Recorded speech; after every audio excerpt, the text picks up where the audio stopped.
I guess part of the reason I started doing content like this, where it's just me in the car, is it's raw, it's authentic, and it's not perfect.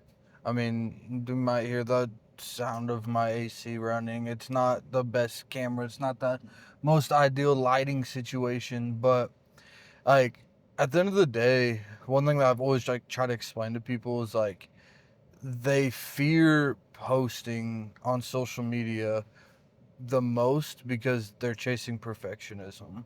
Um, like they fear that if the video is not 150% perfect, that it's not going to be perceived well, or it's not going to do what it needs to do. But like my biggest issue with that is like you're always holding yourself back. I mean, that was my issue for the longest time was I never knew what style of content I wanted to post or like how creative and artsy I wanted to get because like at the end of the day like I love the art of filmmaking and like the cinematography behind it, but I know how much work goes into producing those higher level videos, and with the way my career is like I don't have the time to necessarily do that.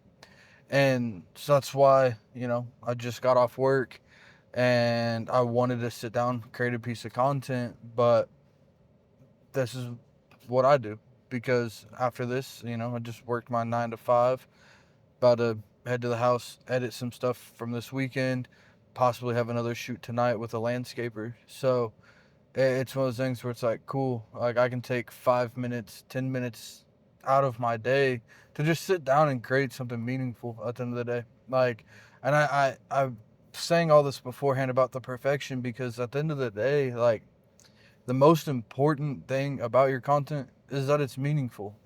You could spend the longest on a piece of content doing all these small minor edits, and you honestly could defeat the meaning of the project with overthinking it. Um, just let me say that again. Like, you can really defeat the meaning of a project by overthinking, and over editing and over perfecting it, because I've seen it done before, whether it's in my own work or work I've done for clients, to where it's like we're trying to create these emotional impact pieces where we're interviewing people that have deep stories, and we scope it out at the beginning for them to be 5 minute pieces. We interview them for 30 minutes, and that's already a crazy cut. From a 30-minute interview down to 5 minutes was a lot. And in total, this project was 15 minutes because we had 3 people at 5 minutes apiece.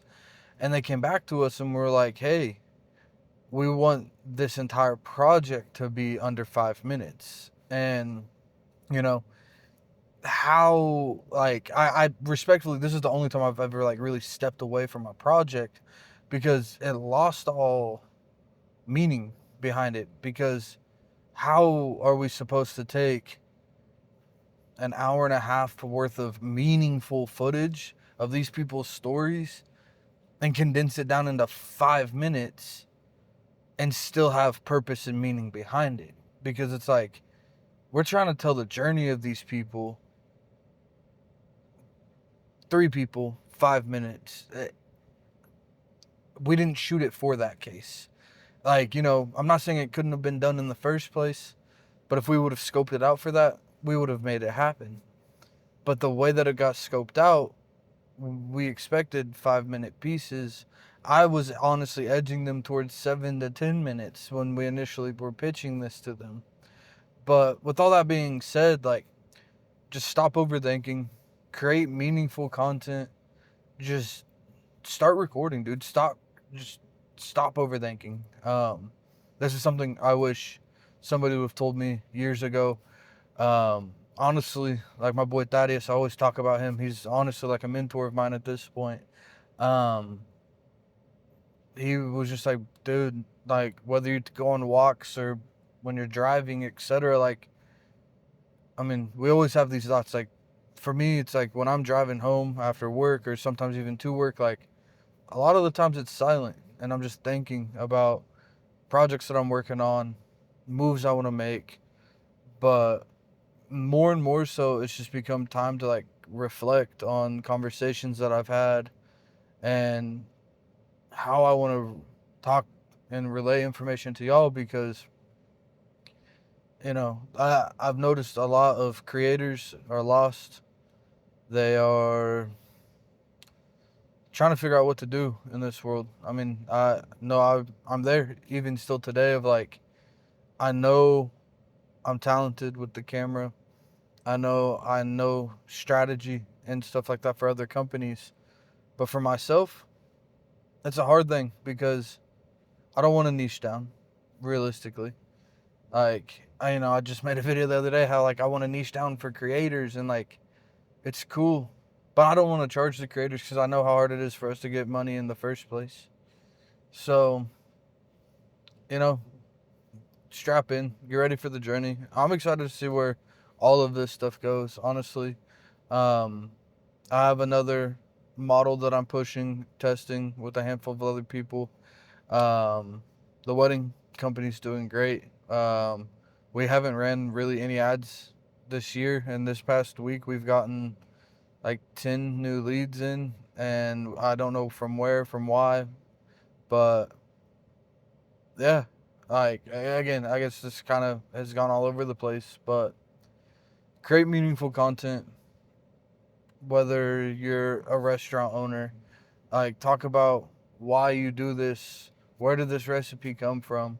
If you are a pest control people, like there's got to be a reason you started doing pest control. Um, like there's so many things where it's like at the end of the day, I'm just realizing more and more every single time that I talk about it, like we live off of storytelling. I mean, it's in our blood. I mean, it's in our history. Like that's why we have movies. That's why we have documentaries. I mean, fuck. They used to sit around campfires and just tell stories. So, yeah, I'm gonna get off. I'll catch y'all. Peace.